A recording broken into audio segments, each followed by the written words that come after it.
Hi, I am Dr. Kanishk Mehta.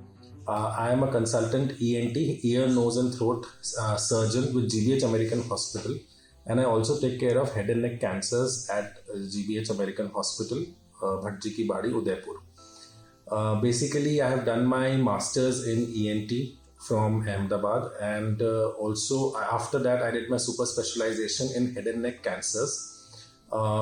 Basically, it is an extended branch of ENT where we take care more about the oral cancers, and because it is very prevalent in India, and that is what is my area of specialty in GBH American Hospital. I've been associated with GBH American Hospital for the past 5 years. I finished my post graduation in 2013, so my experience is of 7 years. After finishing, I worked for some time in Ahmedabad, but then now I am associated full time with GBH American Hospital since last 5 years. Now, actually, I do not have anybody who is a doctor from my entire family, from my entire clan. So, the biggest problem that you face is once you become a doctor, you don't know now what. We don't have placements, we don't have campus interviews, we don't get jobs when we are studying. So once you're done, you always have two questions in your mind. Either you want to join a job, join a corporate or a medical college, or you want to start your own setup. So my biggest problem was at that time having nobody from my family who was a doctor. My biggest problem was that whether I can start my own setup or not. And at that time, definitely the answer was no, because I didn't have any backup. Not monetarily, that's a different issue. But more importantly, I didn't have anybody to guide me through how to manage things, how to manage patients and all. So I what I did was I joined another ENT surgeon as a subordinate. That let me learn a little bit under him. Like it's like an internship that you do.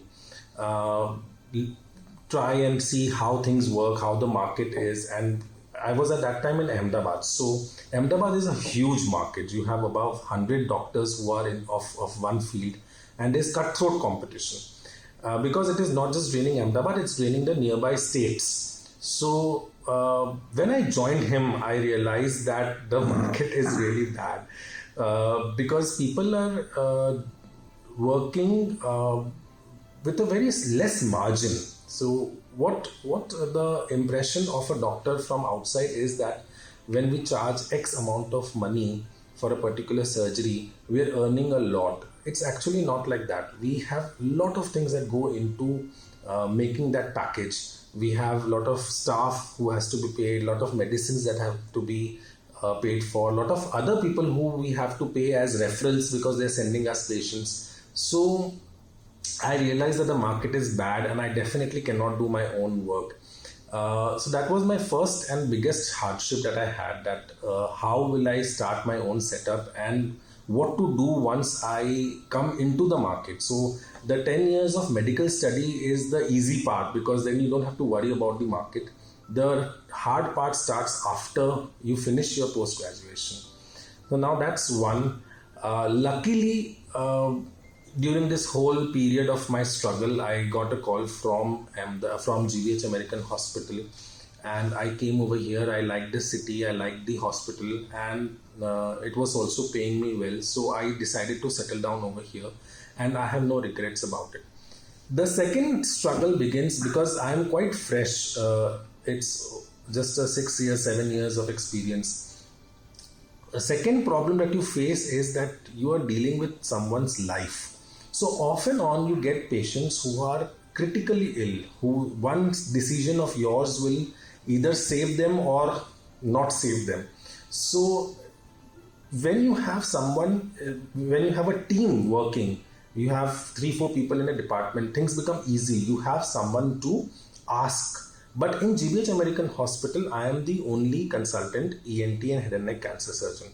So the entire decision making is under my cap. So what happens is many times when you have to take a decision, you really don't know who to ask to. So it's like, self-made wala jo situation hota hai, it's something like that, where I have actually learned with time how to deal with such kind of patients, how to just not just taking the decision, communicating with them, letting the relatives know that this situation is very critical and what is probably the outcome of such a situation, whether the patient will be able to save the patient or not save the patient. So that kind of a situation is the second trouble. So I think in medical life, if you ask, most of the doctors will tell you the same thing, that the first problem is you don't know once you're done with your post graduation how you will start up, because not everybody is very lucky to get a job right away, or has her father who has a hospital which is ready for you to work the moment you come out of your post graduation. And second is, breaking the news. That's the biggest problem to the relatives, because you don't know how they're going to react. So that these are the struggles, and I think it's only experience and time that will make you wiser with this. In medical life, there is a very famous quote that when you just pass out of medical science, you learn what to do, but with experience you realize what not to do. So that's how you learn, that what I have to do and what I don't have to do, in able to get the best outcome.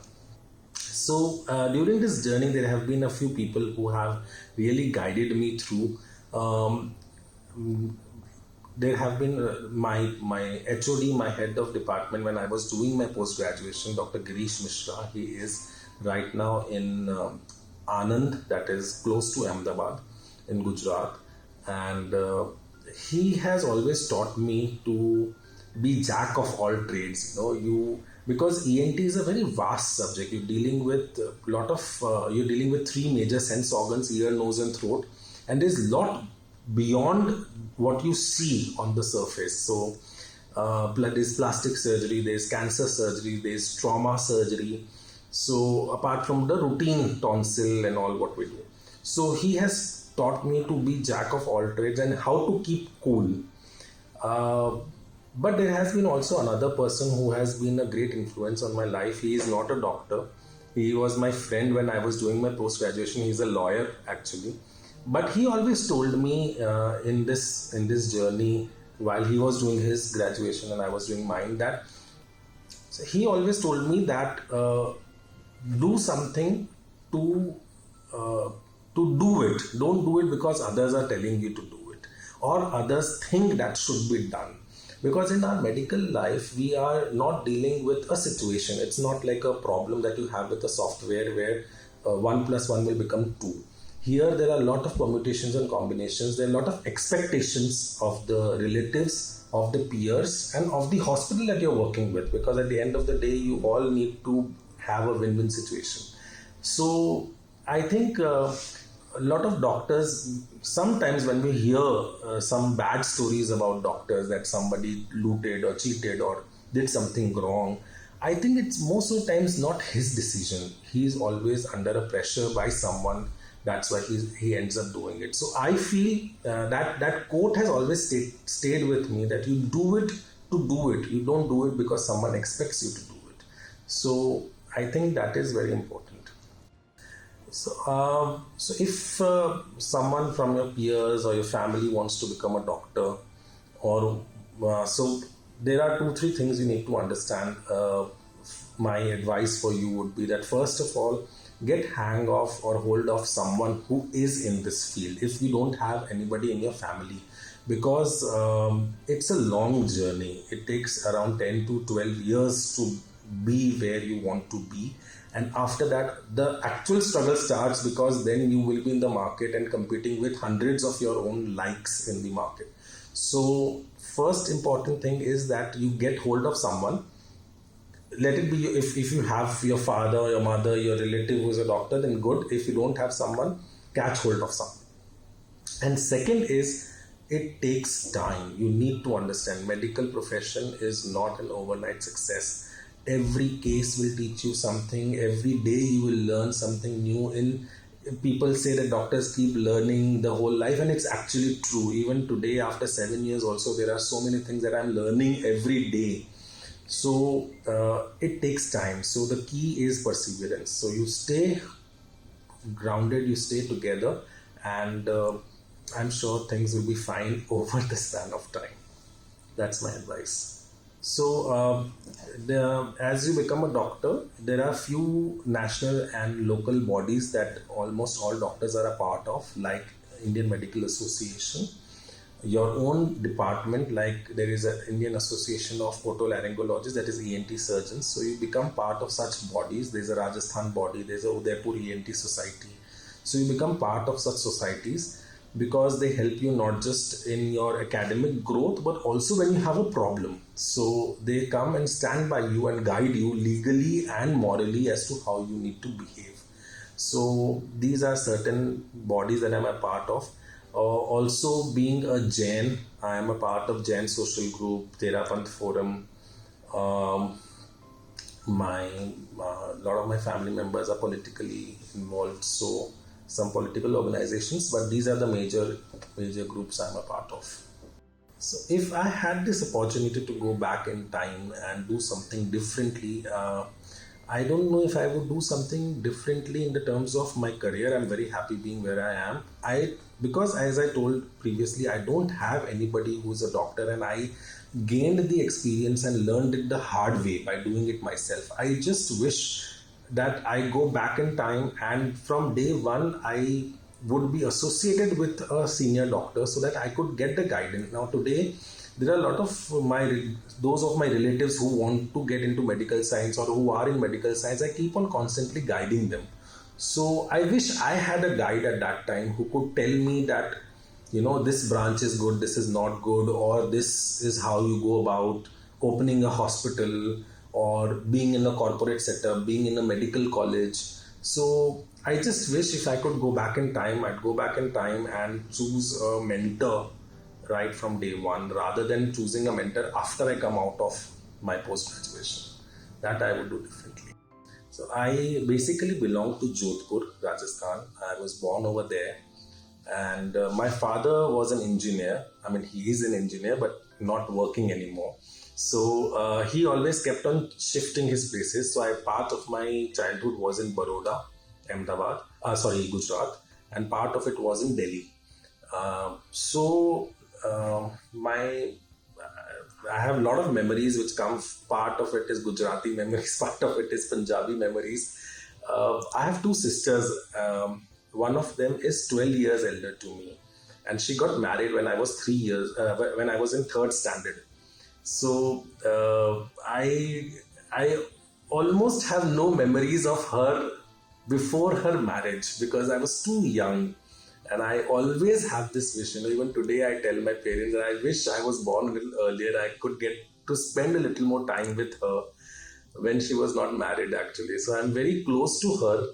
But all that closeness and fond memories I have with her is after she got married and she went to another house. So I really wish she was, I was born a little earlier or she was born a little late. So education versus career is a very tough choice. Actually, education is very, very, very, very, very, very important. There's no doubt about it, and there's no replacement for it. That is always the guiding force or the foundation stone for what your career will be on based on. So definitely, education is the more important driving force. But as I said, career and your experience will tell you what to do and what not to do. So it's like the icing on the cake, but to make the cake, you need a bread. So to make your career, you need that education. So that's the more important one. So doctors are not really very boring. We do a lot of things that are funny and good and recreational. We get very little time, so please don't call us on Sundays. So I'm a foodie basically, and that is also because I come from Jodhpur. There's amazing food that you get from Jodhpur. So I'm a foodie and I love to eat and I love to travel to places where you can eat good. So that's my travel destinations are always focused on where you get good food. I am a lot into badminton, so I play a lot just to keep fit because most of our time we spend either sitting and seeing our patients or operating with various postures. So, very non-physical life that we are living. It's more of a mental drainage. So, to keep up with that, I play a lot of badminton, do cycling a lot. Um, and then at the end of the day, I think I do all of this also so that I can eat good food. So I'm basically, my life is focused towards eating good food. I think I'd like to sum up the whole thing by saying that stay focused. Things will turn out in your favor if you're staying focused and you're staying consistent. Nobody asks me today how much percentage you got when you were a doctor. They just want to know that I've become a doctor. So marks don't matter that much, or your position.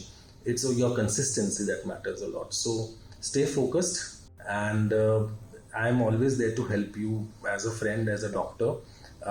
You can always visit me on my website www.drkanishkmehta.com. It's drkanishkmehta.com. So anytime you can visit me, ask me questions, or if nothing else, if you have good places to eat, contact me and call me at your home or your restaurant to have good food, and I'll give you good reviews. Thank you.